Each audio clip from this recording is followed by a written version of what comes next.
था वो कार्यक्रम पिछले नवरात्रों में।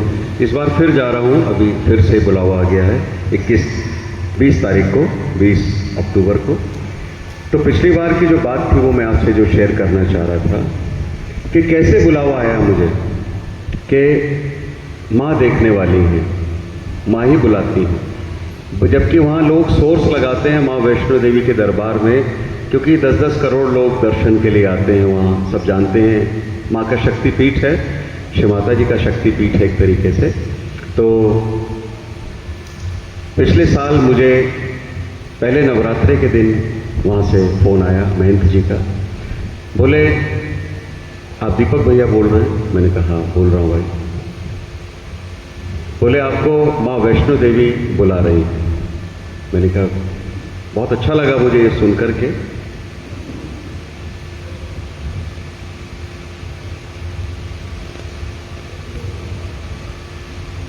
तो जो माँ वैष्णो देवी का जो दरबार, जहाँ पे 1 मिनट भी आप देखते हैं कि रुकने की इजाज़त नहीं होती, एकदम दर्शन कराते हैं और लोग सीधा एकदम बोलते हैं आगे। लाइन क्योंकि इतनी लंबी होती है, कई किलोमीटर लंबी लाइन देखी थी उस दिन मैंने। वो बोले कटरा से 6 किलोमीटर लंबी लाइन यही चली आ रही है भैया पूरा। तो उस जगह मुझे माँ का आशीर्वाद मिला। माँ का ही शक्तिपीठ है वो, हम सब जानते हैं, श्री माता जी ने कई बार जिक्र किया था। बचपन में मैं गया भी था, पर एक आम श्रद्धालु भक्त की तरह सहज से पहले। मगर उस दिन जो मुझे फ़ोन आया वो आश्चर्यजनक था, क्योंकि बड़े बड़े कलाकार सोनू निगम जैसे लोग और अनुराधा पौडवाल वो अर्जियां देते हैं उस जगह गाने के लिए एक भजन की, कि एक भजन का भी मौका नवरात्रे में मिल जाता है। वो लोग धन्य समझते हैं अपने आप को। हमें तो खैर सबसे बड़ी महामाई जिसको कहते हैं श्री माता जी के सामने ये मौका, उससे बड़ा मौका क्या होगा। तो मेरे लिए कोई बुरा मत मानिएगा अगर कोई आप भक्त हो उनसे ज़्यादा। तो मुझे कोई बहुत आश्चर्य नहीं लगा, मैंने उसको नॉर्मल लिया। मैंने कहा हाँ आप वैष्णो देवी से बोल रहे हैं ना, ठीक है बताइए क्या करना है। बोले भैया आपको हम यहाँ पे बुलाना चाहते हैं, आपको आमंत्रित कर रहे हैं हम दरबार की ओर से, श्राइन बोर्ड की ओर से, और आपको सब व्यवस्था की भी मिलेगी। बस एक दिन आप बताइए किस दिन आप यहाँ पे भजन का प्रोग्राम दे सकते हैं, नवरात्रों में ही। तो मैंने कहा कि आप जब चाहें बताइए। बोले सप्तमी के दिन आपकी हम यहाँ पे व्यवस्था कर रहे हैं और उस दिन अनुराधा पौडवाल से पहले आपका कार्यक्रम रहेगा। मैंने कहा ठीक है भैया। तो फिर मैंने कहा कि वो तो सब ठीक है, मगर आपको मेरे बारे में किसने सूचना दी? मैं सोचा शायद कोई सहयोगी ने अर्जी लगाई होगी, या कई बार सहयोगी लोग फरमाइश करते हैं ना कि भाई हमारे से भैया हैं तो वो भी गाते हैं, ऐसा करके किसी ने भेज दिया होगा वहाँ लेटर। वो बोले नहीं, हमने आपको YouTube से ढूंढा है और आपको शायद पता भी नहीं है कि आपके 71 लाख व्यूअर्स हैं YouTube के ऊपर। तो ये मुझे भी नहीं पता था। ये माँ के लिए तालियां हैं कैसे, और आप भाई बहनों के लिए तालियां हैं जिन्होंने मुझे इस लायक बनाया, इस लायक समझा। ये सारा श्रेय माँ को और आपके और माँ के जो बच्चों को जाता है। तो मुझे भी आश्चर्य हुआ, मैंने कभी गौर ही नहीं किया इस चीज़ के ऊपर। वो बोले कि ये सुन के और अच्छा लग रहा है कि आपको पता ही नहीं है कि मतलब कि आपकी क्या वैल्यू है और आपको पता ही नहीं है मतलब। मैंने कहा कि हाँ ऐसा, ये तो माँ की तो वैल्यू है। फिर मेरे मुंह से माँ ही माँ क्योंकि निकल रहा था। वो बोले कि बस कि अब आप ज़रूर आ जाइए भैया, और माँ ही आपको श्री माता जी श्री निर्मला देवी समझिए आपको वहाँ बुला रहे हैं, ऐसा उनके शब्द थे। तो उन्होंने 2-3 बार श्री माता जी का नाम लिया इस प्रकरण में, और मैं वहाँ पहुँच गया। और जब मैंने बाद में वीडियो देखा और अपने सामने जो बैठे हुए करीब 10,000 लोग वहाँ सामने भी बैठे थे मेरे दरबार, जिनके लिए खोल देते हैं उस वक्त शाम को आरती से पहले, वो उस वक्त का सीन था। बड़े बड़े कंपनीज के CEO, क्योंकि वो सोर्स लगा के सब लोग बेचारे वहाँ आते हैं, अपनी अपनी हैसियत के हिसाब से वो लोग, उनको सीटें मिल जाती हैं वहाँ। सहयोग में तो हम सभी आनंद ले सकते हैं। तो वहाँ पे वो टोकन वगैरह बांटते हैं, पैसे का खेल होता है, सब हम जानते हैं। तो मैं कोई बुराई के उसमें नहीं कह रहा, एक उनका ऐसे ही ट्रस्ट, क्योंकि खर्चा बहुत है वहाँ का, मैंने देख लिया खर्चे बहुत हैं उन लोगों को। पूरे मेंटेन करना, रास्ते को मेंटेन करना, सारी सुविधाएं दे रहे हैं वो लोग, वो उसी पैसे से होता है। तो 10,000 लोग मेरे सामने थे, मगर जब आप उनको देखेंगे, वीडियो आप देखिएगा, है ना, आपने देखा भी होगा, जो लोग हैं, मधु दीदी, सबको मैंने शेयर भी किया था, शुचि दीदी को। तो आप जब दोबारा उसको ध्यान से देखेंगे, अभी मैं 10 दिन पहले देख रहा था, एक नई चीज़ मुझे नज़र आई कि वो लोग सहयोगी की तरह हाथ खोल के बैठे हैं जो सामने बैठे हैं। उनको किसने बताया? जबकि वहाँ मेरे को परमिशन नहीं थी, माँ का नाम या बैच लगाने की भी परमिशन नहीं थी। वो भी उन्होंने बोला इसको जेब में रख लीजिए भैया, क्योंकि माँ के महामाई के अलावा मतलब हम उनका भी प्रोटोकॉल है, किसी गुरु की या किसी की बात और माँ के सिवा हमें तो खैर पता ही था हम किस माँ की बात कर रहे हैं, है ना, वो एक ही बात है। तो हमने वो जेब में रख लिया था, माँ का बैच यहाँ से उतार के जेब में चला गया। मगर वो लोग जो बैठे थे सामने, यही भजन मैं गा रहा था, गूंजे सदा जयकार, माँ हम पे कृपा करना, रोकेगा क्या संसार। मगर वो लोग इतने मस्ती में, दोनों हाथ उनके ऐसे खुले हुए थे। ये मेरे लिए आश्चर्य, मेरे लिए भी आश्चर्य था अभी जब मैंने ध्यान से देखा कि ये तो रिलाइजेशन की तरह, जैसे रिलाइज सोल होते हैं ऐसे बैठे हैं सामने। तो इसका मतलब माँ की कृपा इस कदर इस वक्त है कि कुछ नहीं करना ये माँ ने दिखा दिया उस दिन। और बाद में उन लोगों ने मेरे नंबर्स लिए हैं। अब वही लोग जो सामने बैठे थे वही लोग आज सहयोग के कार्यक्रम रखवा रहे हैं। तो एक जोरदार तालियां हो के लिए, इसलिए वो कार्यक्रम हुआ था। आज हम लोग व्यवस्था नहीं कर रहे, वो लोग बड़े बड़े रोटरी क्लब, लॉयंस क्लब और जो दुनिया भर के जो ट्रस्ट हैं सहयोग से जो जुड़े नहीं हैं, वो कह रहे हैं कि आप माँ की बात वहाँ करिए भैया, जो आप जिनको मानते हैं उनका ही भजन का गुणगान आप करिए और हम व्यवस्था करके दे रहे हैं। अभी नासिक में भी गणेश पंडालों में मैंने गाया, अभी मैं नवरात्रि में भी जा रहा हूँ नासिक और मुंबई की तरफ, वहाँ बड़े बड़े देवी के जो पंडाल लगे हैं उसमें मैं गाऊँगा भजन, और वो लोग व्यवस्था करके दे रहे हैं। तो इस तरह से समय बदल गया है धीरे धीरे। तो आइए एक प्यारा सा भजन माँ के नाम लेते हैं, करुणा के ऊपर, और बल्कि जो माँ के को जो बहुत प्रिय है भजन, वो भजन शायद हम सभी गाना चाहेंगे फिर से, क्योंकि इन भजनों का कोई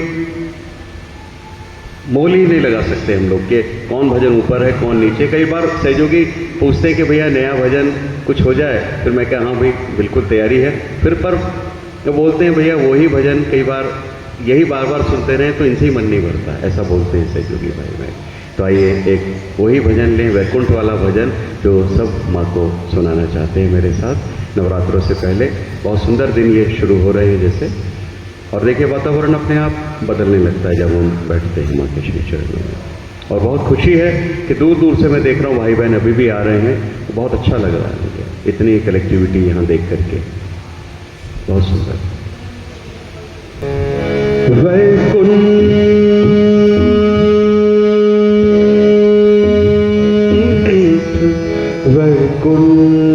तो यही है,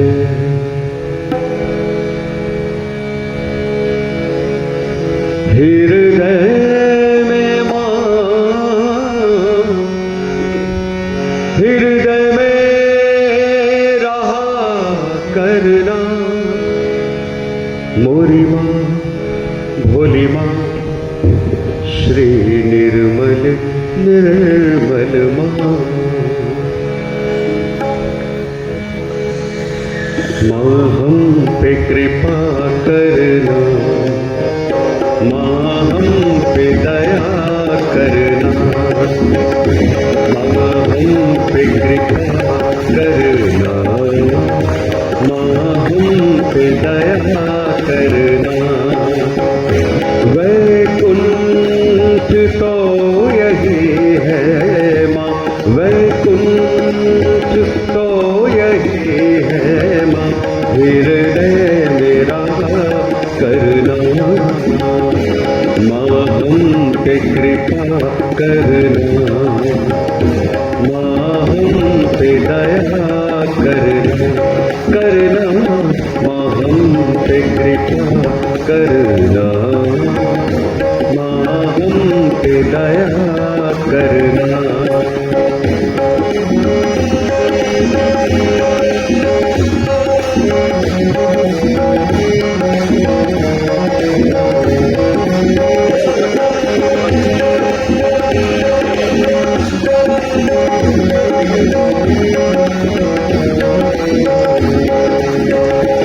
ढूंढेंगे राग बनकर, वीणा के तार बनकर माँ, ढूंढेंगे राग बनकर, वीणा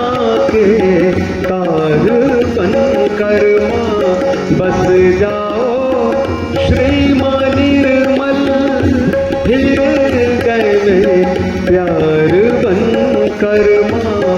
बस जाओ श्रीमान निर्मल, हृदय में प्यार बन कर, हृदय में प्यार बन कर। हर रागिनी की धुन पर, हर रागिनी की धुन पर स्वर बन के उठा करना। वैकुंठ तो यही है माँ, वैकुंठ तो यही है माँ। हृदय मेरा करना माँ, हम पे दया करना।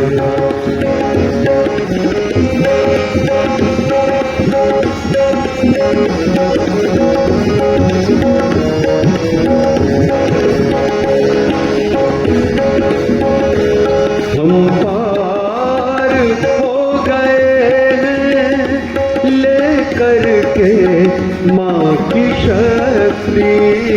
हम पार हो गए हैं लेकर के माँ की शक्ति। अपनी शरण में रखना माँ निर्मल आदि शक्ति। अपनी शरण में रखना माँ निर्मल आदि शक्ति, माँ निर्मल आदि शक्ति। बन सहस्त्रार धारा, बन सहस्त्रार धारा प्राणों में बहा करना। वैकुंठ तो यही है माँ, वैकुंठ तो यही है माँ। हृदय मेरा करना माँ, हम पे कृपा करना माँ, हम पे दया करना, करना माँ, हम पे कृपा करना माँ, हम पे दया करना।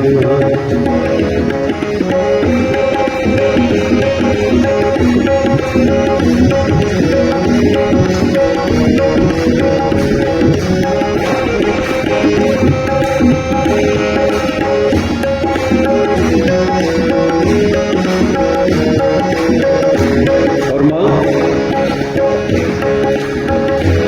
नाचेंगे मोर बनकर माँ निर्मल तेरे द्वारे।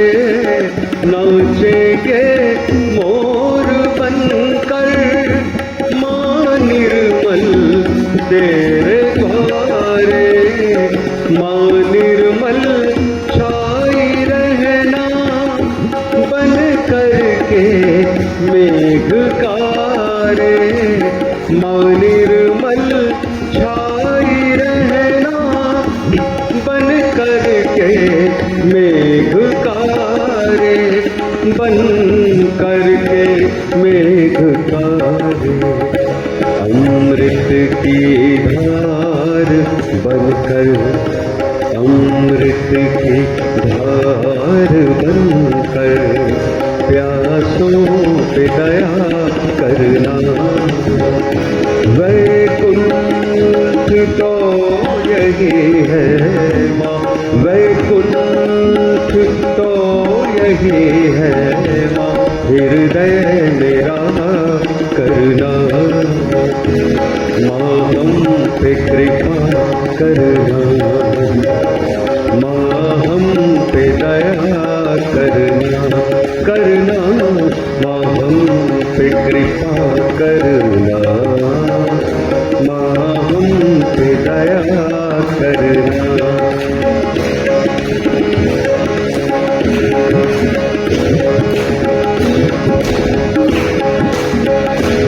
वैकुंठ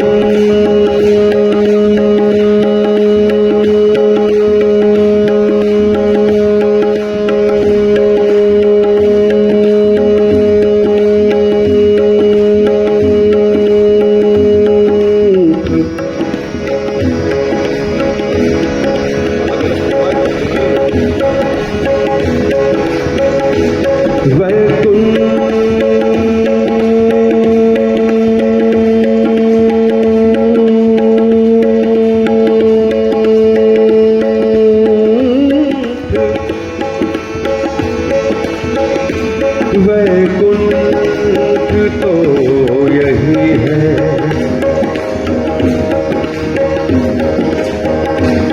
हृदय में माँ, हृदय में माँ, हृदय में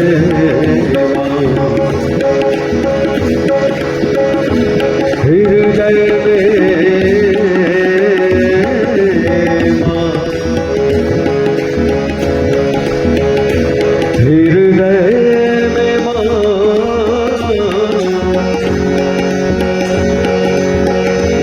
हृदय में रहा करना,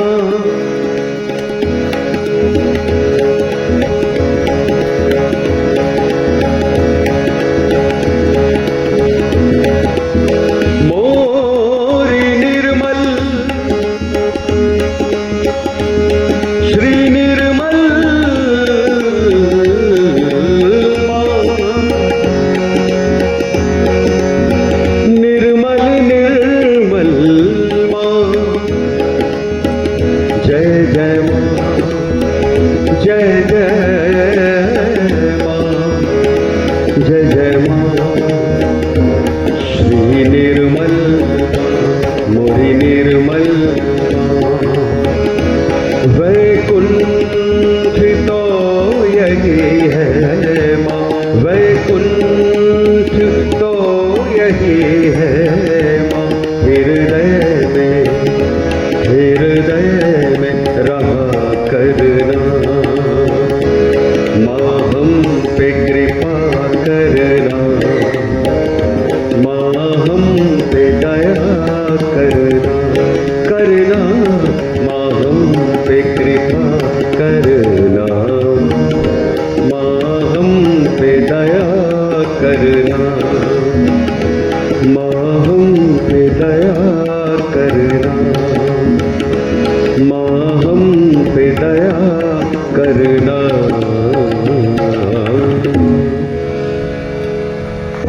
बिल्कुल ये तालियां श्री माता जी के लिए हैं, मैंने पहले ही कहा है, बिल्कुल बजाया कीजिए तालियां। इससे दो फायदे होते हैं, एक तो माँ को सम्मान उस भजन के लिए मिलता है कि क्योंकि मैं करने वाला कोई नहीं हूँ, ये माँ की ही दी चीज़ है, उनको हम एक सम्मान अर्पित करते हैं कि माँ कितनी सुंदर आपने ये चीज़ करवा दी है। और दूसरा, आपके हाथों का जो चक्रों का स्थान है वो खुल जाता है, पीठ खुल जाते हैं। तो ये बहुत सुंदर युक्ति है, जरूर इसको आजमाया कीजिए। और एक सबसे बड़ी, अभी मैं युक्तियों की बात भी आपसे करूंगा, उससे पहले 2 मिनट के लिए दोनों हाथ ऐसे करके देखें कि हो क्या रहा है। आंखें बंद, क्योंकि स्वतः ही होने लगती है, माँ की ओर देख कर के आंखें बंद करके देखें, मन की आंखों से महसूस करें कि इन दोनों हाथों में इस वक्त क्या हो रहा है। और फिर से एक बार हृदय में एक बार कहिए, वैकुंठ तो यही है, हृदय में रहा करना, कि माँ आप कहीं जा ही नहीं सकती, आपको हम छोटी सी जगह में कैसे स्थान दे सकते हैं। वो तो बस, ये तो विशाल आपकी कृपा से हमारा हृदय है जहाँ पे आप समा सकती हैं, ये भी उनकी कृपा है। तो माँ और कहीं नहीं है, हमारे हृदय में ही। और आज माँ से एक बार कह के देखिए कि माँ अभी भी जो हलचल है, जो बेचैनी है, जो एंजाइटी है, इसका कोई कारण नहीं है। माँ उसको आज कृपया पूरी तरह से शांत कर दीजिए। माँ आप कर सकती हैं, माँ आप भी कर सकती हैं। और जो कुछ रह गया है माँ लेने से, जो अभी भी हम इधर उधर ध्यान अपना लगाए हुए हैं, पूरी तरह से आपकी ओर माँ हम केंद्रित हो जाएं, ऐसा कुछ कर दीजिए श्री माता जी।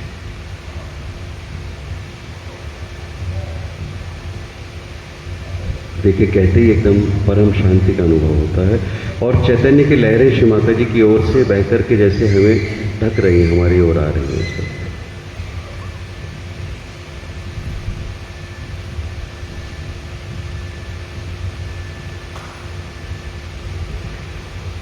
फिर एक बार इस मन में कह दीजिए कि माँ अभी भी जो कुछ हम मन बुद्धि अहंकार से नहीं ले पा रहे माँ, प्लानिंग में लगे हैं अभी माँ, ये करना है वो करना है, वो माँ दे दीजिए जो असल में आप देना चाहते हैं। हो सकता है मैं भी 89 से सहज में हूँ, और हो सकता है आज तक ना मिला मुझे, तो मुझे भी शायद मिल जाएगा। हम सबकी कहानी है। तो आज मांग के देखिए, क्योंकि इसका कोई मंत्र नहीं है, इसका मंत्र हृदय है। केवल हृदय से बस मां से बात करनी है, करके देखिए और कहते देखिए, बहुत अंतर जैसा महसूस हो रहा है। एकदम से मां की ओर से निर्झर चैतन्य लहरियों का झरना जैसे बह रहा है इस वक्त। ये असली है, ये असल है। इसी की ओर मन लगाना है बस, बाकी तो खेल है, खेल है जग ये सारा मां निर्मल का।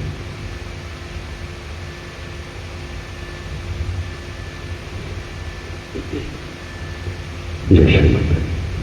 तो यही मैं कह रहा था कि किसी भी प्लानिंग में बहुत मत रहिए, कुछ भी मत करिए। और जिस वक्त एक प्रोटोकॉल है कि जिस वक्त माँ का भजन हो रहा है, क्योंकि भजन का एक ऑरा होता है जिसके लिए आपने पैसा भी खर्च किया, मुझे पता है बहुत पैसा खर्च होता है हॉल लेने में, साउंड सिस्टम 10-10, 20-20 हज़ार ऐसी आप लोग परवाह भी नहीं करते, मुझे पता है। तो उसका वसूली तो करिए कम से कम। खाना पीना तो रोज़ खाते हैं, सब चीज़ें, पानी के बिना अगर 10 मिनट बैठ भी गए तो क्या फ़र्क पड़ता है। इमेजिन कीजिए गणपति पुले का सीन है, माँ सामने बैठी है। कभी आप लोग ऐसे दिक्कतें करते थे? नहीं ना। तो आज क्यों कहना पड़ता है मुझे कि भजन संध्या हो रही है? या तो आप ये मानते हैं कि माँ यहाँ नहीं है और हमारी मजबूरी, हमें इजाज़त दी है माँ ने, जो सिंगर्स लोग हैं, जो गायक जो गाते हैं, हमें माँ खुद चाय भिजवाया करती थी स्टेज पे। हम लोगों के लिए इसलिए होती क्योंकि गला बार बार मांगता है, उसकी रिक्वायरमेंट है गले की। आप लोग को परफॉर्मेंस नहीं देनी, मैं तो क्लियर बात करता हूँ, क्योंकि जिम्मेदारी इस वक्त माँ ने मुझे दी है, वो कैसे भी निभा के निकलना है, निभाना है। सुबह शाम भी निभाते हैं कभी कभी। तो मैं अपनी तारीफ नहीं कर रहा, सब मेरा स्वभाव जानते हैं, सीधी बात करता हूँ। तो क्योंकि आप छोटे बड़े भाई बहन हैं, एक प्रोटोकॉल का जरूर ध्यान रखें। जब भजन चल रहा हो उस वक्त कोई भी एक्टिविटी भजन के अलावा ना करें। देखिए तभी मजा आएगा। ये तो खो दिया आपने, वो मेरा गाना ना गाना फिर व्यर्थ है। मैं तो रोज ही गाता हूँ, आप कहेंगे तो मैं गाऊंगा, नहीं तो मैं चुप हो जाऊंगा। इतनी दूर से जो माँ ने मुझे भेजा है वो कुछ कारण है, और आप लोगों का प्रेम दिखाई दिया, बहुत सुंदर प्रेम, उसके लिए जोरदार तालियां हो जाए जो आपने प्रेम दिखाया। मैं पहली बार इतना भाई बहनों का दर्शन कर, तो नए भाई बहनों को कई बार पता नहीं होता, कोई बात नहीं। उनके लिए एक सूचना है कि जब माँ का गुणगान हम करते हैं, इसका मतलब आदि शक्ति वहाँ विराजित है। ये मत सोचिए कि फोटो लगाए, वो फोटो नहीं है, साक्षात माँ मुस्कुरा रही हैं। मुझे अभी दिखी है 2-3 बार जब मैंने ऐसे पीछे देखा, इसलिए देखा है, आज मैं खुल के बता रहा हूँ कि वास्तव में माँ यहाँ है। तो आप सोचिए, माँ बैठी हैं, श्री राम बैठे हैं, जगदम्बे माँ बैठी हैं, तो आपका एटीट्यूड कैसा होगा?